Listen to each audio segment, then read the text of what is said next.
Ana vaqf fondi xayriya jamg'armasidan. Assalomu alaykum. Qo'la yaxshimisiz?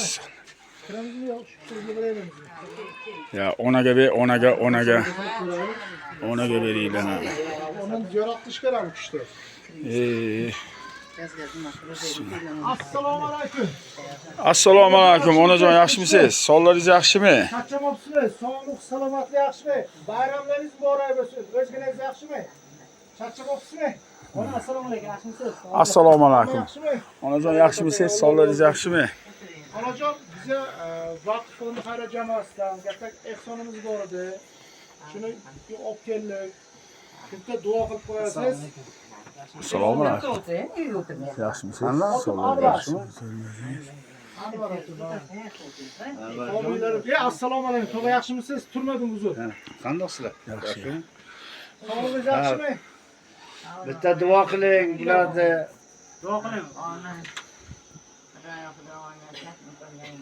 Ilohim. Ilohim.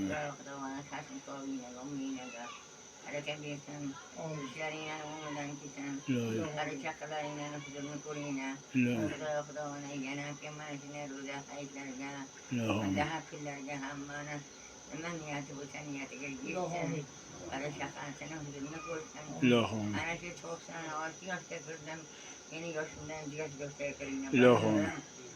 Xudo'ni men mana shuni 24 soat o'taman, mendan kiram bo'lmaydi.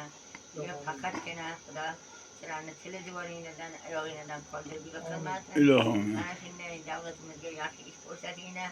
Ilohim. Prezidentimizga ham rahmat ayting. Oshimizga ham rahmat. Dunyo to'yincha tursin, zamonimiz tinch bo'lsin, aqlli bo'lsin.